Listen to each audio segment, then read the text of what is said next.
What if you grew up being told you had no family, no grandparents, no one who cared about you? And then at 47, you found out a huge family fund had been sitting in a bank under your name since you were a kid?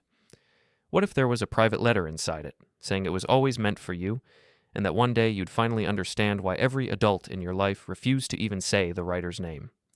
This is how I found out my whole childhood story was a lie, and how I used that lie to end the way my family treated me. Before we dive deeper into this story, I have one small request. Please subscribe, drop a like, comment, and hit that hype button to boost this channel so more people can discover these incredible stories. My name is Ethan Hale, and for most of my life, I believed I came from no one. I grew up hearing the same line again and again. My mother said we had no grandparents who cared. No aunts, no uncles, no cousins who wanted to know us. It was always just us against the world. She repeated that so many times that it became part of how I saw myself. Small family, no help, no history. At 47, I was still living inside that story. That evening, I came home from my shift at the warehouse. My back hurt, my feet were sore, and my head was full of numbers and pallet locations. I walked in the door and smelled tomato sauce. My wife, Mara, was stirring a pot in the kitchen. The TV murmured from the living room where our daughter, Anna, scrolled on her phone with her legs tucked under her. I put my lunchbox on the counter and kissed Mara on the cheek. She told me dinner would be ready in 10. I nodded and went to sit on the couch for a minute before changing. My phone buzzed in my pocket. I checked the screen. It was my mother. I already felt the tension in my shoulders before I answered. She started with a sigh. She said things were tight again this month. The electric bill had gone up. The doctor had changed one of her medications.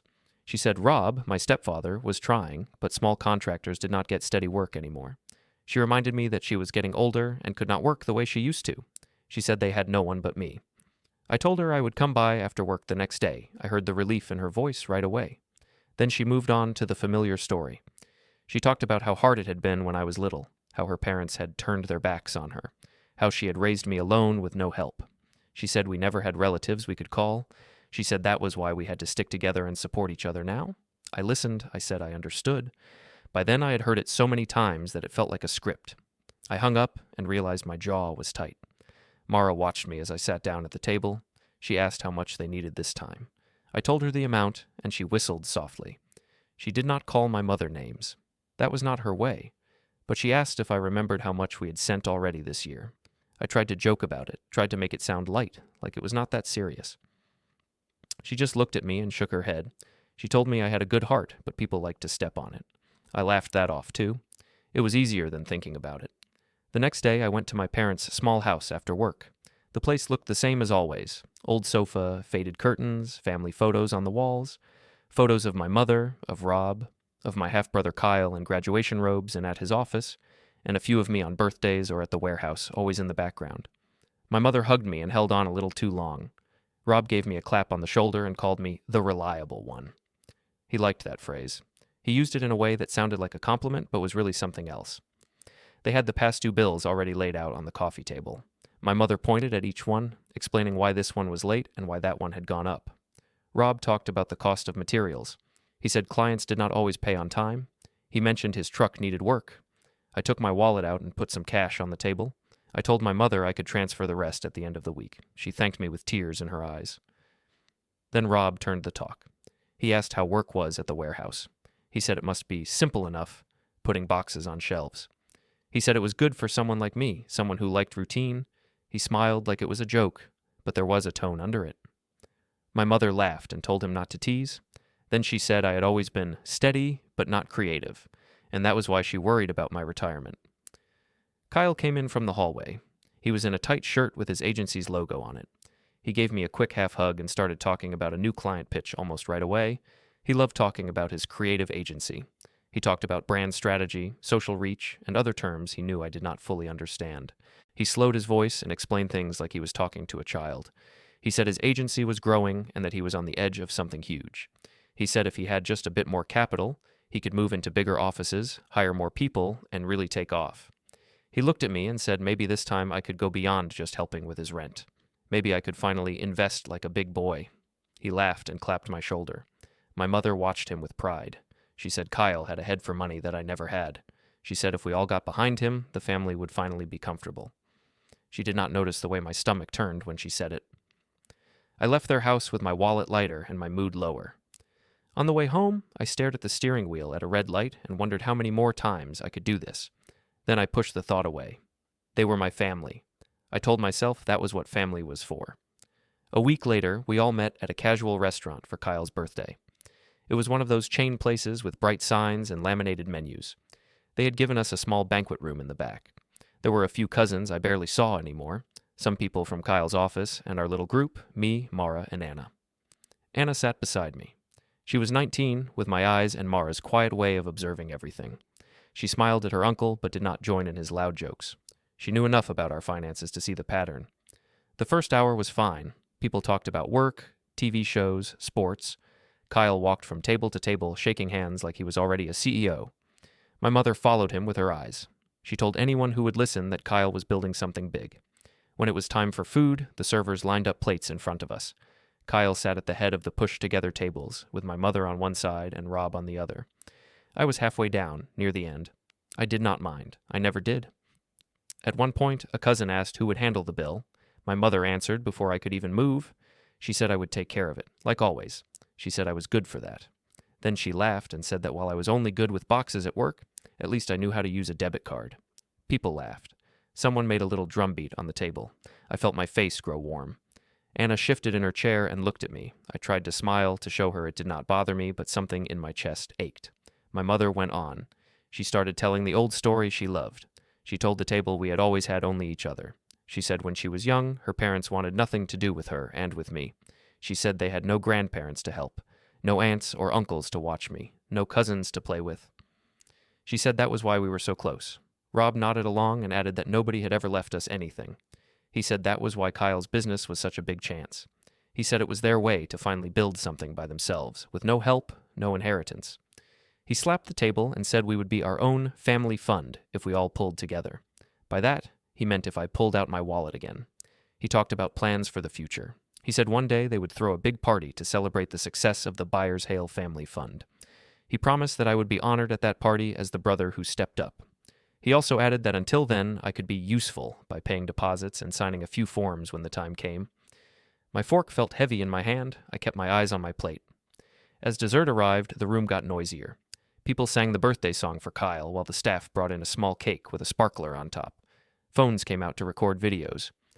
Anna leaned closer to me, but we did not say anything to each other. When things quieted down a bit, I heard two cousins behind me talking. They thought I could not hear over the clatter of plates. One of them said it was a good thing Kyle was doing so well, since no one ever left Ethan anything.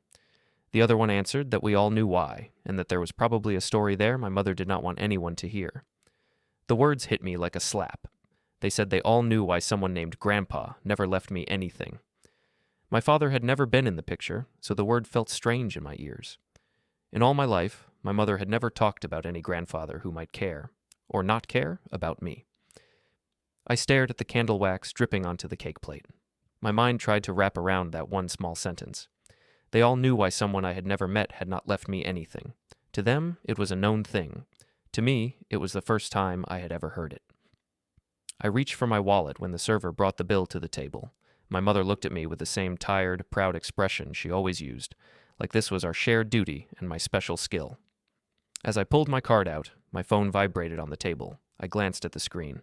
It was a call from an unknown number, but the small text under it showed the name of a bank I did not recognize. I froze with my card in my hand. The room around me blurred for a second. The phone buzzed again in my fingers. I did not answer. I just sat there, staring at my name on the screen next to a bank I had never heard of, while everyone around me laughed and waited for me to pay. The bank call stayed in my head all night. I paid the bill at the restaurant. I smiled when Kyle clapped my shoulder and called me the real MVP. I hugged my mother when she said she did not know what they would do without me. I drove Mara and Anna home while they talked about classes and shifts and small things. Outside, the streetlights passed like slow waves.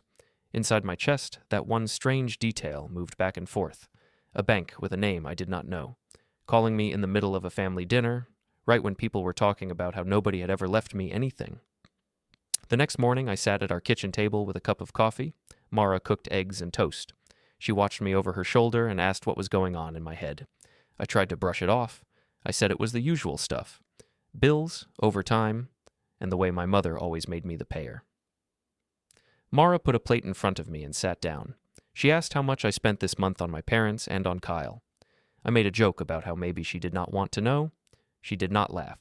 She reminded me that we had our own needs. The car was getting old. Anna would need money for next semester. Our roof needed work. I told her it was fine. I said my parents had no one else. I repeated my mother's line without thinking. I said we never had relatives, so it was up to me now. Mara asked if I was sure about that we had no one. She said it felt strange, the way my mother talked about the past like a locked box. I told her my mother had always said the same thing. She said her parents turned their backs on her when she had me. She said she raised me alone with no help. She said there were no aunts or uncles who cared, no grandparents who wanted to see me. That was the story I had breathed since I was a child. After breakfast, I sat alone for a while and let my mind drift back. I remembered being a boy in a small apartment. My mother worked late shifts at a diner. She came home smelling like frying oil and coffee. She sat at the kitchen table with a pile of envelopes and cried over them. She told me we were on our own. She said her parents had cut her off when she refused to do what they wanted. She never gave details. She said there was nothing out there for us. I believed her. As soon as I turned 16, I got a job stacking shelves at a grocery store.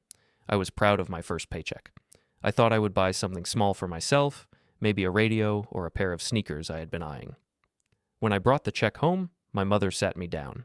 She told me crying that the rent was late, that the lights might get cut off, that there was no one else to ask. I handed her the full amount without thinking. That pattern started then. Every time money came in, there was always something urgent.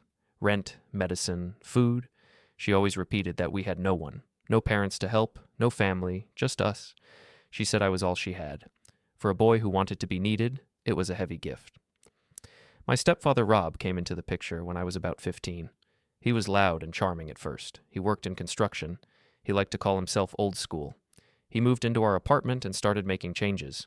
New rules, new schedules, new furniture that did not really fit. He would tell jokes about my mother's family. He said they were snobs. He said he was the only real man who had ever stepped up for us. He said I was lucky to have him as a model. When he drank, he would get louder. He told me I should be grateful he put food on the table.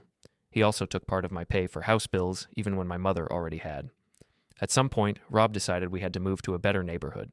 He said it was for security. He said new schools, new chances. My mother agreed. We packed and left one weekend. I only realized years later that our move also meant leaving behind an old neighbor who had known my mother as a child. I remembered that neighbor now. She was an older woman who used to sit by her window. Once, when I was about 12, she had stopped my mother and said that a man had come around asking about little Ethan. She said his name was Mr. Hale, and he looked worried. My mother had shut that down quickly. She said there was no one with that name we wanted to see. After that, we never spoke of it again. In my memory, that moment was small. At the time, I thought it was just more proof that my mother's family was cruel. Now, after that strange phone call from a bank, the old neighbor's words floated back with a different weight. My life moved on. I finished school, did not go to college, and went straight into warehouse work. I was good at organizing and planning. I liked clear systems. I moved up slowly from picker to supervisor to operations manager. The pay was steady, not huge, but enough. My mother and Rob never stopped needing help. There were always emergencies, a broken car, dental work, late rent. My mother would call and tell me no one else could help. She repeated the line about having no parents to fall back on. She said I was her proof that she had made it alone. When Kyle came along, I was already working full-time. He was the golden child from the start. My mother loved to say he would go places. Rob called him his little champ. They talked about college for him like it was a sure thing. For me, college had never even been in the conversation. When Kyle got older, I paid for some of his books, his dorm deposit, and later some missed tuition. My mother said she would pay me back when he was a success. She never did. She said family did not keep score like that. After college, Kyle decided to start his own creative agency. He rented a small loft with peeling paint and cheap desks and called it his headquarters. Money was tight, but he posted photos online that made it look glamorous. When rent fell behind, my mother called me. She said we had to support our future. She said we had no wealthy grandparents to invest, so it was on us. I became the quiet support beam of their lives, both in stories and in bank transfers. At work, things were different. My team knew me as calm and steady. When trucks arrived late, I solved the traffic. When a system went down, I stayed until night to work around it. My manager respected me and trusted me with the schedule. At home, the same calmness turned into something else. It became a reason for them to lean on me harder. A few days after Kyle's birthday dinner, my mother called again. Her voice was excited this time, not sad. She said Rob and Kyle wanted to talk to me about a real opportunity. She did not give details. She said we should all sit down together. She promised it would be good news. I felt the old pull in my chest, the one that wanted to make her happy, to fix things. I also felt a small knot of unease. In my mind, I saw that unknown bank call flashing on my phone screen while everyone laughed and waited for me to pay. I drove to my parents' house after work. Inside, the living room looked even more crowded than usual. The coffee table was pushed toward the middle and covered with papers. Rob had a pen behind his ear and a look on his face like this was the big moment he had been waiting for. My mother hovered near the couch, wringing her hands in a nervous, excited way. Kyle leaned against the wall with his arms crossed, trying to look casual. Rob started talking. He said Kyle's agency was on the edge of a major break. A big client wanted to sign a long contract, but they needed proof of stability. The bank had offered a serious loan, he said, something that could change everything. He explained slowly that the bank wanted a guarantor, someone with a stable income, good history, and what he called solid backing. He looked straight at me. He said I was perfect for that. He said the bank trusted someone like me, reliable and boring. He meant it as a compliment and an insult at the same time. Kyle jumped in. He said this was a chance for me too. He said when the agency grew, I would see returns on my investment. He used that word a lot. He said I'd always wanted to do more for the family, and this was the way. He said I just had to sign a few papers. My mother added that we had never had a family fund from anyone. She said no one had left me anything, so this was our only way to build something. She reminded me that grandparents had never been there for us. She did not know how heavy those words sounded now. I asked to see the papers. Rob pulled a stack toward me. There were loan documents with Kyle's company name and large numbers I was not used to seeing in my own accounts. The bank logo at the top was familiar in a way I could not place at first. I realized it matched the name that had flashed on my phone at the restaurant. He started explaining interest rates and repayment schedules. He spoke over my questions. He said the details were boring, that Kyle had it under control. He said the main thing was that the bank needed my signature and recognition that I had backing. I felt a dull throb in my temples. I told them I wanted time to read everything properly. Rob frowned.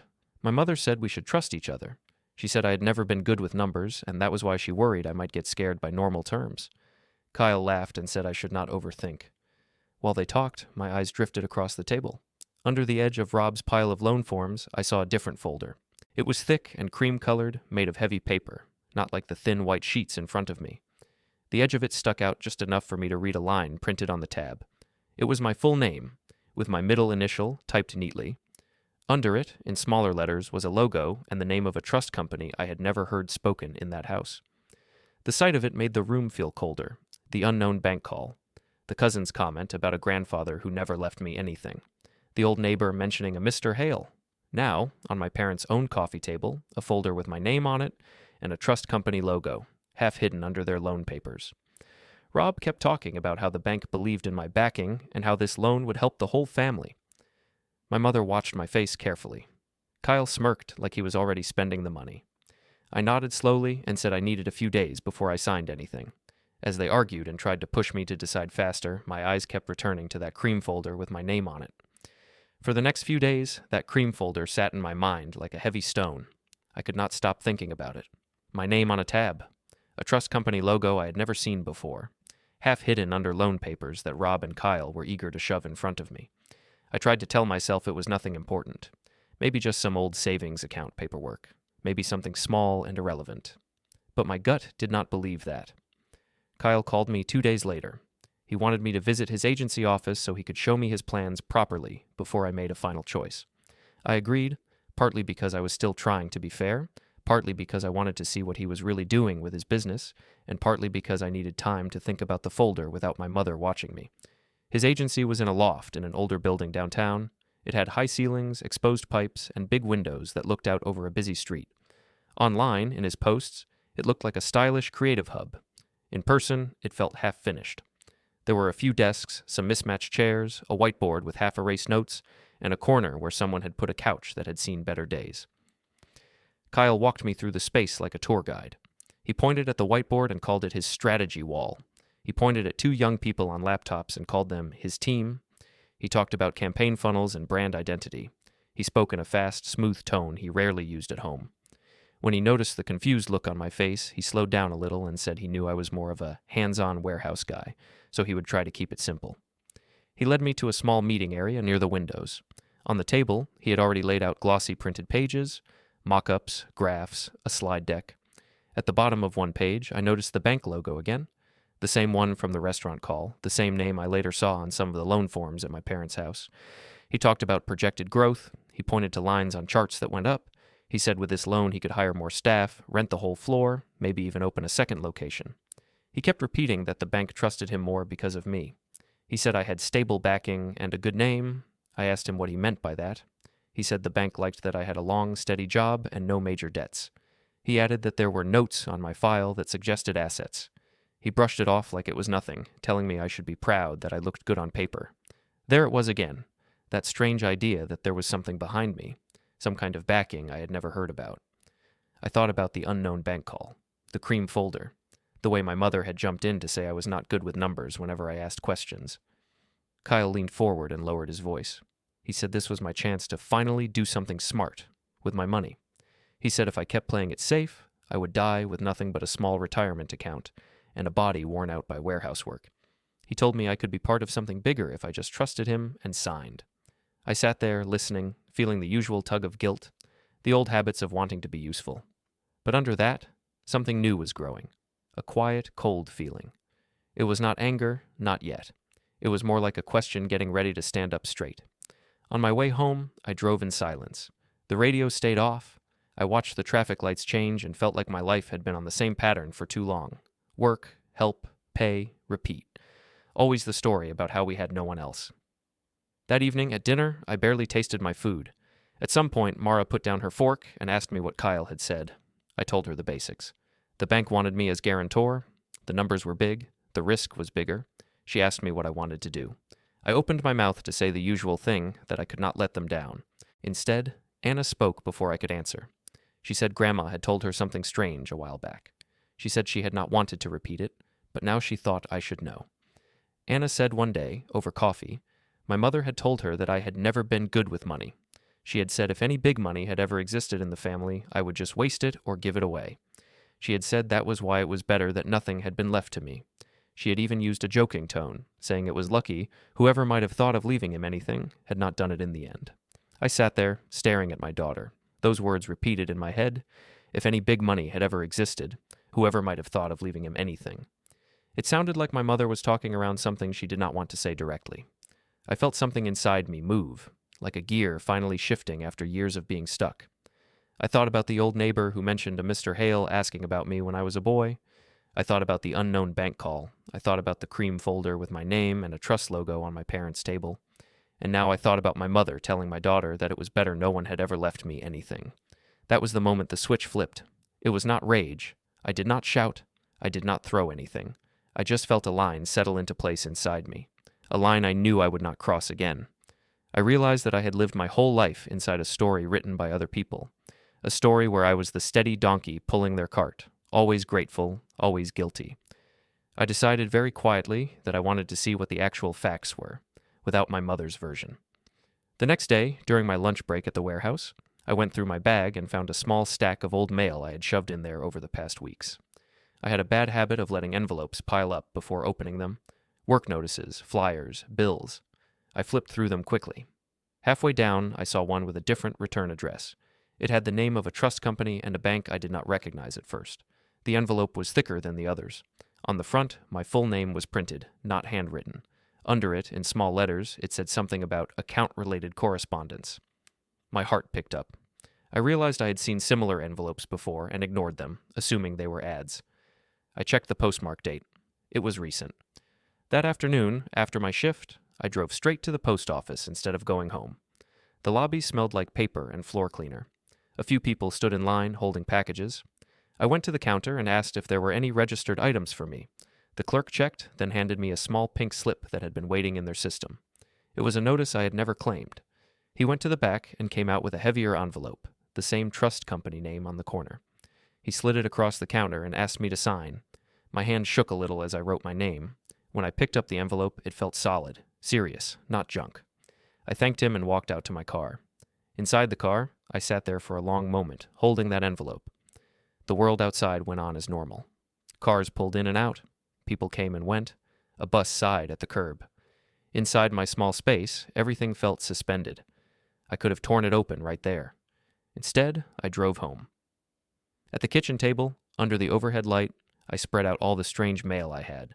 There were a few thinner letters from the same trust company, some with big warning labels like final attempt and urgent response required. I realized my habit of shoving envelopes aside had delayed things more than I knew. Mara watched from the doorway with a dish towel in her hands. She asked what it was. I told her I was not sure yet, but I needed to find out. She did not push. She just sat down across from me and waited. I picked up the registered envelope from the post office. My name stared back at me. Below it, the return address listed a trust company and a bank branch in our city. There was also a reference number I did not recognize. I took a breath and slid my finger under the flap. The paper inside was thick and crisp. There was a cover letter on top. I glanced at the first line and saw the words Dormant Family Fund and Beneficiary Status. My eyes jumped to my own name printed there. It did not feel real. I read the line again and understood that this was not a joke, not an ad. Someone had put money somewhere, and it was somehow connected to me. Behind the cover letter, another page stuck out. The header carried the name of a man I had never met and yet knew at once. It was a last name I shared. Under that header, the first sentence of a personal letter began, in neat printed script. It said that this fund had been meant for me all along, and that one day I would understand why the adults around me had never spoken about the person who wrote it.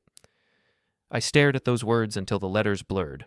For a long time, I just sat there, staring at that line until the letters lost their shape and turned into dark smudges on white. A fund that was meant for me all along.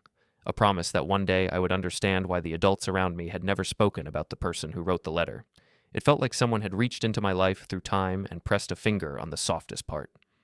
Mara reached across the table and put her hand over mine. She asked in a soft voice what it said. I told her the basics, in a flat tone. I said it looked like some kind of family fund from a man with my last name. I said the letter inside talked as if I should have known about it for years. She asked if it mentioned my mother. I said that it did, but only in a way that hinted at some old fight and at why she might have never talked about him. We both knew we were at the edge of something bigger than we understood. I did not sleep much that night. The next morning, before work, I called the number listed on the cover letter for the trust contact at the bank. A woman answered politely. She said they had tried to reach me before and had received no response. I told her I had only just opened the letters. She sounded relieved. She said it would be easier to explain everything in person. She suggested a meeting at the branch later that week. 2 days later, I sat in a glass-walled conference room at the bank. The room was clean and quiet. Through the glass, I could see people walking past with clipboards and folders. A man in a suit introduced himself as the trust officer. He had my file on the table in front of him, in a folder with my name printed on a label. It looked very much like the cream folder I had seen on my parents' table.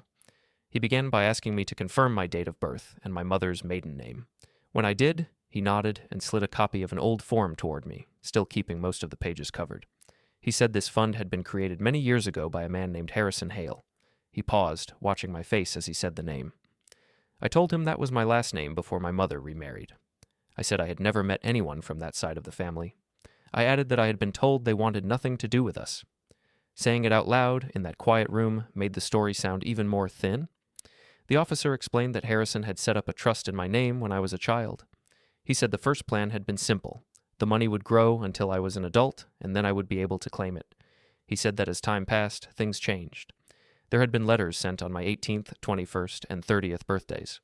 None of them had ever reached me. He tilted the file slightly so I could see the top of a page. On it, there were notes from the postal returns. Words like moved, no forwarding address, and refused by resident sat next to different dates. My name was there each time. Underneath, someone had written that contact attempts had failed. I looked at those notes in silence. In my head, I saw my mother saying we had no one. I saw the day we moved away from our old building. I saw her refusing to talk about her parents. I heard her telling Anna that it was good no one had ever left me anything because I would just waste it. The trust officer went on. He said when I was still a minor, my mother had signed some guardian acknowledgement forms. They were there in the file, her old handwriting mixed with typed text. He did not push them toward me fully. He just pointed gently, giving me time to process the idea that my mother had known something I had never heard. He summarized the present situation. The fund was still there. It had grown over time. It was not an endless fortune, but it was serious money, and it had been sitting in my name, waiting. He said there were some conditions and clauses attached to it, some added later, some related to how I was to be treated and informed. He said a lot of legal language was involved. He recommended that I speak with a lawyer or accountant who specialized in this area. I thanked him, my voice sounding far away in my own ears. He asked if I had any contact with my father's side of the family. I said no. He asked if I knew a woman named Harriet Hale. I said I did not. He checked a note on his screen and said that she had tried to contact me once through the trust company some years back, but their letter had also come back undelivered. When I left the bank, the sun outside felt too bright. In my car, I sat for a while with my hands on the wheel but the engine off. A part of me wanted to go straight to my mother's house and demand an explanation. Another part of me knew that if I did, I would only get tears, anger, and more stories. I did not want more stories. I wanted facts. I remembered the name he had mentioned, Harriet Hale. That evening, I pulled out my phone and searched for that name together with our city. It took some effort, but I found a small online mention of a woman with that name involved with a local charity. There was a phone number and an email. I stared at the screen for a long time, then wrote a short, careful message. I said my name. I said I believed we might be related. I said something had come up about a trust fund, and I was trying to understand my family history. I did not expect an answer. She replied within an hour. Her message was simple. She said she had been waiting a long time to hear from me. She suggested we meet the next day at a coffee shop downtown near the bank district. She added one line that made my throat tighten. She wrote that my grandfather had always hoped I would find my way back to them on my own one day. The next afternoon, I walked into a small, quiet coffee shop with dark wood tables and a soft hum of machines. A woman in her 70s sat near the window, a beige coat folded over the back of her chair. She had my eyes, or maybe I had hers. She stood when she saw me and said she knew who I was the moment I walked in. She said I looked like Harrison at that age. Then she sat down and folded her hands like she was bracing herself. We talked for over an hour. She told me her version of the story. She said my mother had grown up in a strict but loving house. Harrison was not perfect, but he cared deeply about his children. When my mother met my biological father, things became tense. There was a big argument about choices, responsibility, and money. My mother left angry. She said she never wanted to see them again. When she found out she was pregnant with me, she cut off contact completely. Hattie said that even after that, Harrison tried to reach out. He sent letters, small checks, offers to help with baby things. Most of them came back. On the few that did not, there was never any reply. When I was a toddler, he tried to visit the old apartment building. The neighbor told him we had moved without leaving a forwarding address. Hattie said he had worried about me as I grew up. He tried again when I was a teenager, through official channels this time. That was when he set up the trust in my name, so that even if my mother refused him personally, I would still have something when I became an adult. He thought that if the money had my name on it, people would be careful with it. He did not imagine someone could hide the whole thing. As she spoke, my childhood story shifted inside my head, like a picture moving from one frame to another. The idea that no one had ever cared about us started to crack. I asked her about the letter I had read. She nodded slowly and said that near the end of his life, Harrison had added new instructions. He was upset that his earlier attempts to reach me had failed. He had wanted to make sure that when I finally claimed the fund, I would also learn the truth about what had happened. She said he had written many drafts of that private letter. He had struggled to find a balance between anger at my mother and love for me. Hetty reached into her bag and pulled out a small envelope. Inside were old photocopies of letters he had sent to my mother over the years. Some had been returned, with marks and stamps showing they had never reached her. Others had no reply. There was also a faded photo of a young man holding a baby. The man had my eyes and jaw. The baby wore a knitted hat pulled over its ears. She said that was me. By the time I got home, my head was full and my hands were shaking. I cleared the dining table and spread everything out. The bank letters, the notes from the trust officer, the printed emails from Hattie, the old photocopies, the photo. Mara and Anna joined me. I told them the outline of what I had learned, trying to keep my voice steady. We could all see it now. For years, someone had tried to reach me. For years, my mother had chosen not to let that contact form a bridge. Instead, she had built a different story and made me live inside it. Now there was proof on my table that the story had been false. I knew I was out of my depth with the legal side of it. The trust documents, the clauses, the notes, all the talk of guardianship and beneficiaries. I needed help if I was going to understand what this all meant for the present, not just for the past. One of the supervisors at the warehouse had once mentioned a friend who worked as an accountant and part-time legal advisor for small businesses and estates. I still had her card in my wallet. Her name was Patricia. I called the number and explained that I had discovered a family trust with some strange history. She suggested a meeting at her office. Her office was small, lined with shelves full of binders and labeled boxes. She listened as I told the story from the beginning. Every time I mentioned something that sounded like a document, she asked to see it. She arranged everything in a neat line on her desk. Bank letters, trust notices, my mother's old Guardian form copies, the notes from the officer, the old photocopies from Hattie. She explained things in simple terms. There was a fund in my name, with clear records showing repeated attempts to contact me. There were forms signed by my mother when I was a minor, showing that she knew about the trust. There were later instructions from my grandfather adding some conditions about how I should be treated and informed. She said there might be power in those conditions, but she wanted to read them properly before saying more. Patricia also asked about my current situation with my family. I told her about the constant financial help. I told her about the loan Kyle wanted me to guarantee. I mentioned that the bank he was using seemed to be linked somehow to the same larger group as the trust bank. She nodded and made notes. She said we did not have to rush anything, but we did have to be careful. She suggested that I should not sign any papers with my family until we understood exactly how the trust worked and what rights and protections it gave me. She offered to set up a follow-up meeting after she had talked to the trust officer herself. When I left her office, the sky was already dark. I drove home feeling less confused and more focused. I was beginning to see that this was not just about money. It was about who had held the story of my life in their hands. That night, after dinner, my phone buzzed with a new notification. It was from the family group chat my mother had created. A bright message sat at the bottom of the thread. She said we were going to have a big family celebration in a couple of weeks at the same restaurant as Kyle's birthday. She called it a special dinner to mark a new chapter and said we would all talk about the future and sign some important things together. I looked at the date. It matched an open day on the small paper calendar pinned to our kitchen wall. Without saying much, I took a pen and circled that day in red. Right next to it, on the day before, I wrote a note in small letters. Meeting with Patricia. For the first time in my life, there was another story forming under the old one, written in my own hand. In the days after I circled that red date on the calendar, time felt different. For most of my life, days had bled into each other. Work, family requests, small moments of rest. Now each day had a clear shape. There was a plan slowly forming, and I could feel it every time I walked past the kitchen wall and saw that red circle. The week before the family dinner, I went back to Patricia's office. She had spread my papers out more neatly than I ever could have done. The trust letters, the notes from the bank, the photocopies from Hattie, and a few new documents she had prepared herself. She walked me through what she had found in the trust file.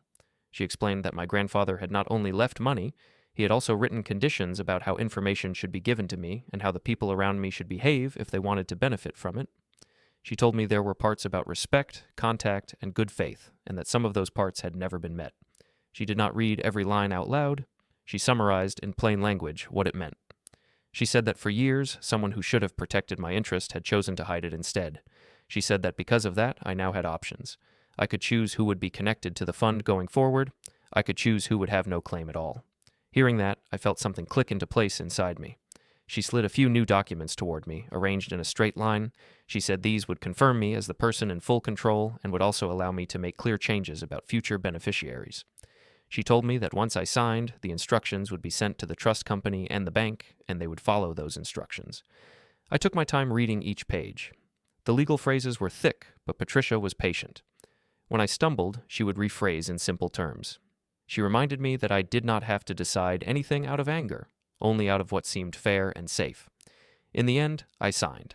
I signed to confirm that the fund that had been waiting since my childhood was now under my full control, not under any shadow of someone else's choices. I signed to name Mara and Anna as people I wanted to protect if something happened to me. I signed to remove the people who had built their lives on the story that I had nothing and no one. When I put the pen down after the last signature, my hand felt strangely light. Patricia said she would handle the filings and the notifications. She had a calm way of speaking, as if this was all just another part of her workday, but I could tell she also understood how deep it went for me. She said we did not have to make any dramatic moves with my family yet. She said the truth would speak loudly enough when the time came. A few days later, I met with a loan officer at the bank, where Kyle had applied for his business loan. The office was smaller than the trust conference room, with a framed poster about financial health on the wall. The loan officer was polite but distant at first. When I mentioned my name and the loan application tied to my brother's agency, he pulled up a file on his screen. He confirmed what I already suspected. Kyle's proposed loan used my name as guarantor. There were notes in the internal system that suggested I had backing from a long-standing account. It was clear someone had mentioned the idea of a family fund, even if no one had said the words exactly to me. I told the officer firmly that I did not consent to being a guarantor and that I had not agreed to have any fund used as collateral. I handed over a short letter Patricia had prepared, stating clearly that I was not authorizing anyone to attach my name or assets to any business loan for Kyle or for any company he controlled. The officer read the letter, nodded, and added a note to the file. He said the bank would have to review the application again in light of this. His tone shifted slightly.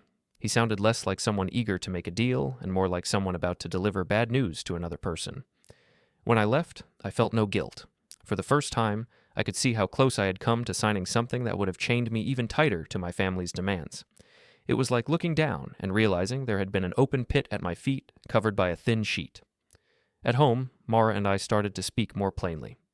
One evening, after Anna had gone to her room to study, Mara and I sat on the couch without the TV on. I told her about the meeting with the loan officer.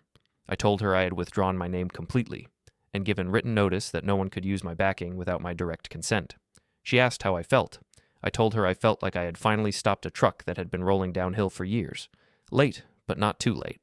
She asked what I wanted to do about the family dinner. I stared at the wall for a few seconds, thinking. Then I said I was going to go. I said I would not shout or cause a scene. I would simply let the truth and the papers speak in the places where my family liked to talk about responsibility and money. She nodded and said she would be beside me. I believed her. A day or two later, I called Hattie. I told her about the changes Patricia and I had made. I did not give every legal detail, but I said enough for her to understand that my grandfather's fund was finally being used the way he had hoped, to give me a choice, not to bind me. Hattie was quiet for a moment. Then she said she thought Harrison would have felt peaceful hearing that. I also told her about the upcoming family dinner. I said my mother had called it a special celebration and had talked about signing important things together. Hattie asked if I wanted company. I hesitated, picturing my mother's face if she walked into that restaurant and saw the sister she had cut off decades ago. Then I said yes. If the truth was going to come out, it might as well be in full daylight, in front of the people who had repeated the old story the loudest. The days leading up to the dinner were strange. On the surface, life went on. I went to work, solved warehouse problems, scheduled shifts. At home, we cooked, watched shows, listened to Anna talk about exams. Underneath, small signs kept reminding me that something bigger was moving. A certified letter arrived at our house, this time from the trust company, acknowledging the changes Patricia had submitted. I did not open it in front of anyone. I just noted the date and filed it with the rest of the papers in a neat folder in my desk drawer. My phone buzzed with short emails between Patricia and the bank. Most of them just confirmed receipt of my instructions.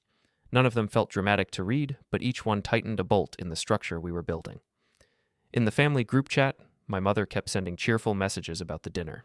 She reminded everyone of the time and place. She told them it would be an evening to remember that our little family that had started with nothing was finally stepping into a better future. Every time I read those lines, I felt less like a child trying to please her, and more like an adult watching a performance he already knew the ending to. The night before the dinner, I sat at the kitchen table alone. In front of me was the folder Patricia had given me. It was plain and dark, nothing fancy. Inside were copies of the trust correspondence, the summary of my grandfather's conditions, my new instructions, and the letter for the bank about Kyle's loan. There was also a simple page Patricia had suggested, laying out in clear terms where things stood now. I ran my hand over the closed folder and thought about all the times I had walked into my parents' house with only my wallet and my soft voice. No facts, no questions, just willingness. This time would be different. I would not be walking in alone. I would have my wife, my aunt, and the weight of written truth with me. Mara came in and sat across from me. She asked if I was sure.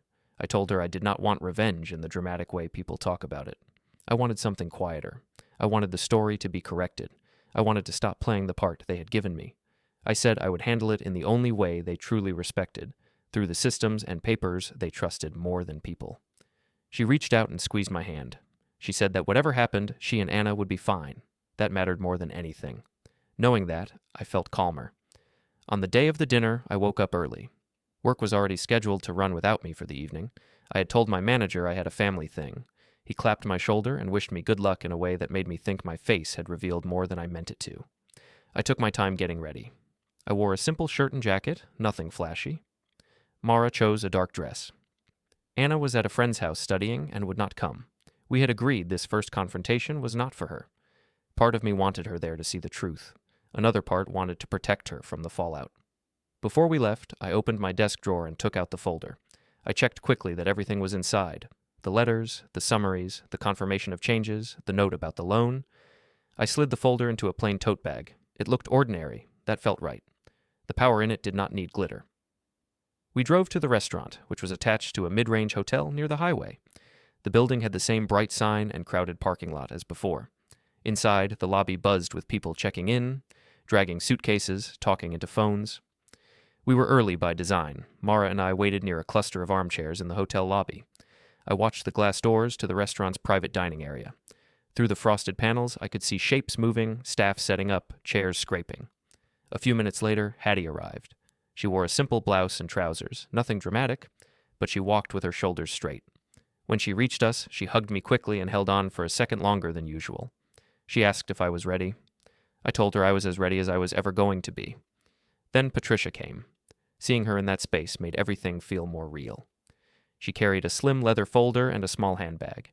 She greeted us calmly, as if we were just there for a regular client dinner. She reminded me quietly that the trust instructions and the bank notices were already active. What we were about to do was not to put them into effect, but to let the people who had ignored the truth see the results. We stood together for a brief moment, the four of us forming a small island in the lobby. My wife, my aunt, my advisor, and me. For once, I did not feel like the only adult in the room. Patricia checked the time and nodded toward the restaurant doors. She suggested we go in just a few minutes after the others had settled. She said it would give them time to start their usual speeches and plans. She knew, as I did, that my mother liked to perform when she had an audience. I adjusted my grip on the tote bag with the folder. My heart was beating faster, but my mind was clear. I was not going in to ask for anything. I was going in to state what was already done. When the clock on the lobby wall hit the hour, Patricia gave a small signal. Mara squeezed my arm. Hattie straightened her shoulders. Together, we walked toward the frosted glass doors of the private banquet room, where my mother and the rest of the family were already laughing and talking about the future they thought they had secured. We walked through the frosted doors together. Inside, the banquet room looked almost exactly like it had for Kyle's birthday. Same pushed-together tables, same laminated menus, same cheap decorations. Only this time, the long table was covered with two kinds of papers. On one side, there were restaurant napkins and cutlery. On the other, near the head of the table, there were neat stacks of forms with sticky notes on them. My mother saw us first. Her face lit up. She came over and hugged me, then hugged Mara. When she saw Hattie behind us, her expression froze. For a second, nobody spoke. Then my mother's smile came back, tighter this time. She said in a flat voice that it had been a long time. Hattie said that it had, and that she was here to listen. Kyle stood at the far end near a pull-down screen. He wore a jacket over a shirt with his agency logo. A small projector already showed his business name on the wall. A couple of his clients were there too, sitting near the middle of the table, talking quietly. Rob sat next to my mother, flipping through a stack of loan documents with a pen in his hand. My mother clapped her hands lightly to get everyone's attention. She started to talk. She said this dinner was a celebration. She said we were marking the start of a new chapter for the family. She repeated her favorite story about how she had raised me alone with no help. She said we had never had a real family fund, never had anyone leave us anything. She said this made what we were about to do even more special. Listening to her say those words with my aunt and my advisor standing beside me felt like hearing an old recording played over a completely different soundtrack. Kyle took over after her. He stood by the screen and began clicking through slides. He showed charts with lines going up. He talked about his growth plan and how a bank was ready to support his expansion because, as he said, our family finally had something solid behind us. He looked at me when he said that and added that tonight we would sign what needed signing and move forward together. When he finished, Rob reached for a set of papers near him and beckoned me over, like I was a child being called to the front of the class. I did not move. Instead, I pulled out a chair near the center of the table for Mara and Hattie and another for Patricia. I sat down, set the plain tote bag on the floor by my feet, and folded my hands in front of me. The room went quieter than I had ever heard it. My mother frowned and asked what I was doing. She reminded me that we had things to sign. Kyle laughed in a strained way and told everyone that sometimes I was slow to understand, but that he would walk me through it. Rob waved the pen and said the bank was waiting. Patricia stood up then. She introduced herself in a calm, professional tone. She said she was my accountant and legal advisor. She said she had been working with me and with the trust company that had been trying to reach me for years. When she used the word trust, I saw Kyle's eyes jump to my face. My mother's mouth fell open for a second before she pressed her lips together. Patricia placed 3 slim envelopes on the table in front of my mother, Rob, and Kyle. She said they were formal notices connected to the Harrison Hale Family Trust in my name. She said they contained updates that affected any claims they imagined they might have. The room was very still. Cutlery clinked softly somewhere near the end of the table, then stopped. My mother said she did not understand. She said there had never been any such thing. She said if there had been, she would have known. Hattie let out a short breath that sounded almost like a laugh, and told her that she had known. She reminded her of the guardian form she had signed when I was a minor. She said that she and Harrison had kept copies. Then she took a folded photocopy from her bag and slid it onto the table. On that old paper, my mother's name sat under a statement that she acknowledged the creation of a fund for my benefit. Several heads leaned forward to see. I reached down, picked up my tote bag, and placed my folder on the table. I opened it slowly. My hands were steady. I took out the first page Patricia had suggested I share. A simple summary stating that the Harrison Hale Trust had been active in my name since I was a child, that repeated attempts had been made to contact me, and that these attempts had been blocked or returned over the years. I read it aloud in a calm voice. I did not raise my eyes from the page until I finished. Then I took out the personal letter from my grandfather. I did not read all of it. I read only the beginning, the part that had stayed with me. I read the line where he said the fund had been meant for me all along, and that one day I would understand why the adults around me had never spoken about him. When I said that, I finally looked up.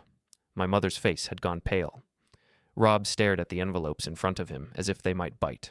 Kyle looked from me to the pages, then to the bank logo, then back again. Some of the extended family shifted uncomfortably.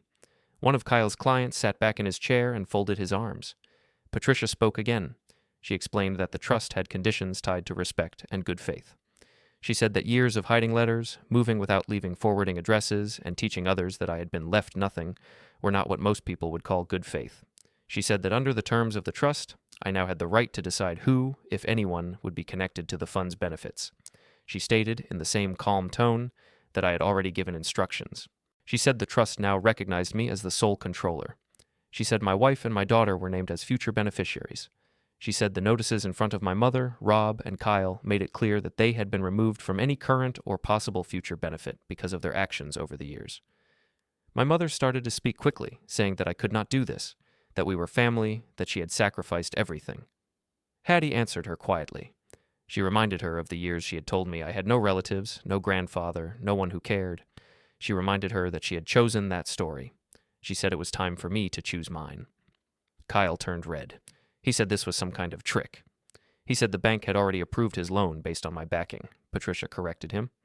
She said the bank had been notified in writing that I did not consent to be a guarantor and that no part of my fund or assets could be used as collateral. She added that any attempt to claim otherwise would be considered misrepresentation. One of Kyle's clients asked quietly if that meant the expansion plan he had just seen was no longer secure. Kyle did not answer. His jaw clenched. He kept looking at the documents as if he could force them to change by staring hard enough. Rob tore open his envelope. His hands shook. He pulled out the letter and scanned it. I watched his eyes hit the line about removal as a contingent beneficiary. His shoulders sagged. He looked a decade older in a single breath. My mother still tried to argue. She said that my grandfather had turned his back on her first. She said she had protected me. Hattie said that was not the whole truth. She said they had proof of the letters he had sent, the visits he had tried, the trust he had set up so that I would not be left with nothing even if she stayed angry. I did not join their argument. I stayed in my chair, steady. When there was a pause, I spoke once more. I said that for years they had told me we had nothing and no one. I said I had lived like that story was real and had paid their bills, supported their dreams, and stood in the background. I said that now I knew there had always been something meant for me and that they had chosen to hide it. I said I was done playing the role they had written for me. I closed my folder, slid the papers back into the tote, and stood up. Mara stood with me. Hattie rose too. Patricia gathered her things and told my mother, Rob, and Kyle that if they had questions, they could contact her office through formal channels. She said there was nothing more to discuss in that room. Around us, the rest of the family sat in stunned silence. Kyle's projector still showed his business logo on the wall, but now it looked dim and out of place. The stacks of unsigned loan documents near Rob's elbow rustled when the air conditioner kicked on. As I walked toward the door, I saw my mother rip open her envelope with shaking fingers. A page slipped free and fluttered to the floor, the words "No claim" and my name visible in bold near the top. I picked up my tote bag, pushed the banquet room door open, and stepped back into the hotel lobby's normal noise. Behind me, the room stayed silent, full of people staring at papers they had never expected to see.